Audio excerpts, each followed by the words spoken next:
This is Kathy Biehl of EmpowermentUnlimited.net with Astro-Insight for the week of September 7th, 2020. Time feels extremely strange right now. We seem to ricochet from a flurry of activity, tremendous amount of chaos, and a sense of weird stillness and waiting and not being able to get much of anywhere.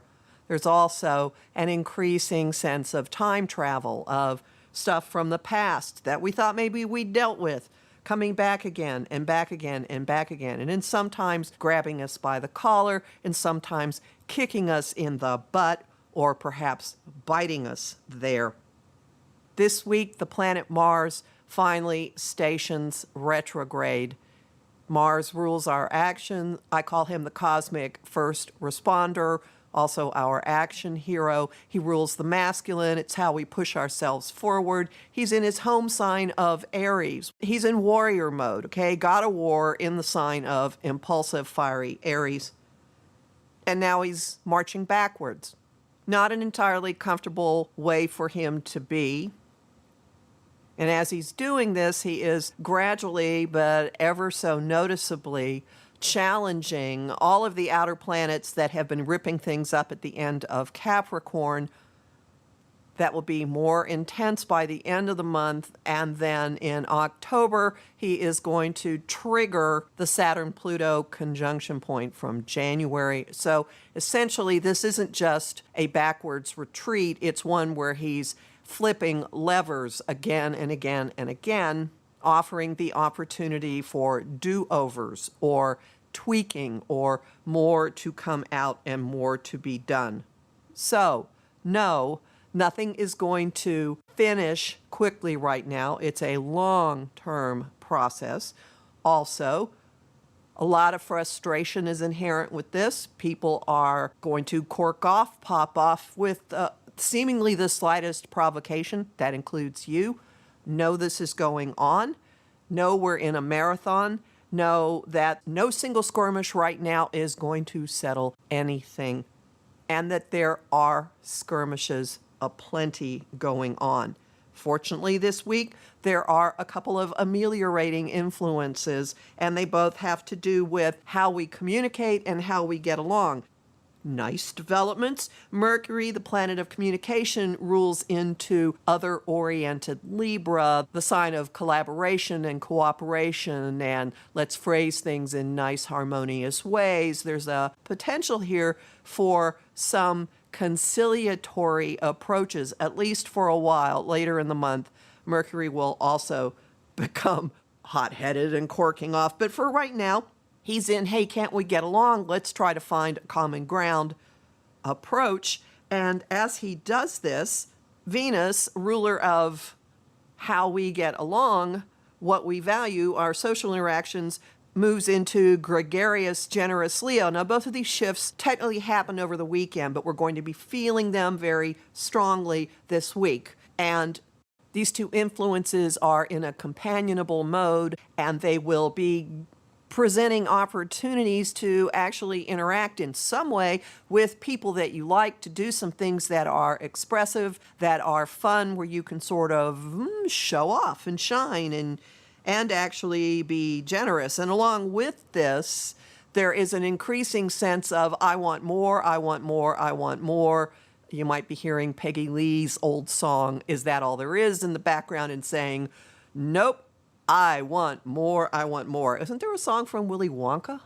I think one of the bratty girls sings a song that would be appropriate for this. And just as Mars is stationing retrograde, which happens at the 9th, the Sun is in an easy, open, unimpeded flow with bigger is better Jupiter. So this is indulgence, this is optimism for no discernible reason. This is seeing all kinds of other things that are possible for your life and expanding your concept. So even if you've been sitting at home quietly, not interacting with many people, in your head you will come up with some marvelous way that, okay, this is what I want, and I'm going to do this, and I'm going to do this, and maybe it's simply I deserve X, Y, and Z and giving in to yourself. But I suspect that you're going to see a lot more of, you know what, I really want people. I want human interaction. I'm going to find ways to do it. And then this is all as Mars is retrograding and forcing a fair amount of stillness in the middle of all of this.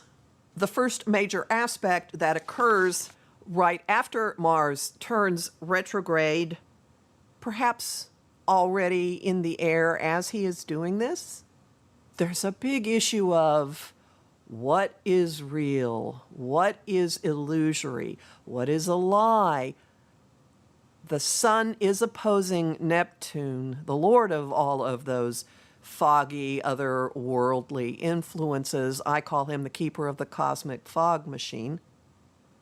And the Sun's opposition could give us more of a vantage point, a better perspective, some distance, and an ability to see, ooh, that's not right, that's not right, that's a lie. Possibly also contemplating issues of compassion, contemplating issues of, are we all in this together?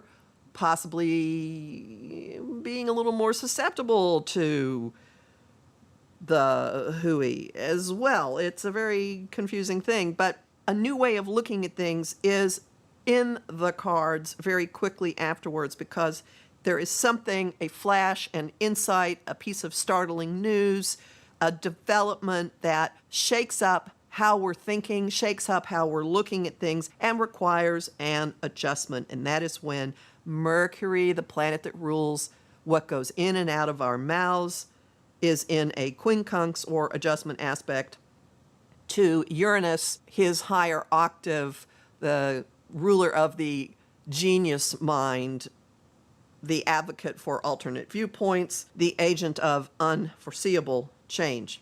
Whatever this epiphany or lightning bolt or tilt is, it involves much more than thought.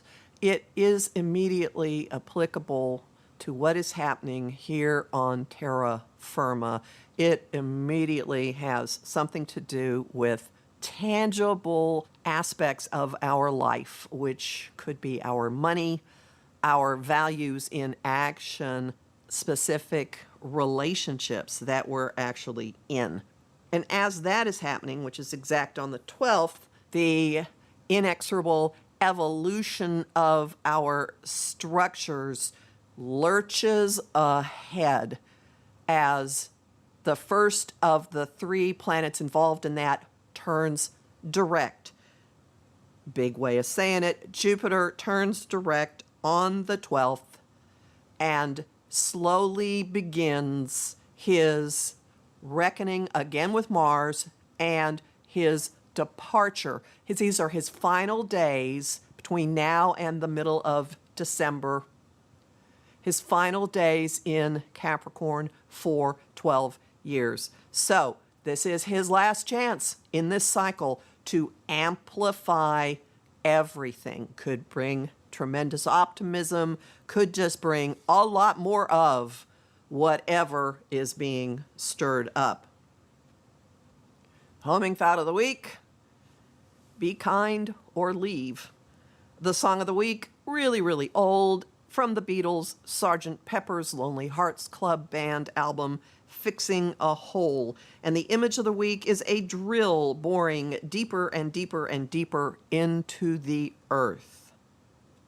If you'd like to do something fun rather than just spinning your wheels while Mars is stationing retrograde, join me Tuesday night for my intensive How to Read Tarot Without a Book. Information's at my site, empowermentunlimited.net, where you can also learn what Mars is up to during this retrograde and for the rest of the year in my talk, Action Figures, and also book a session with me.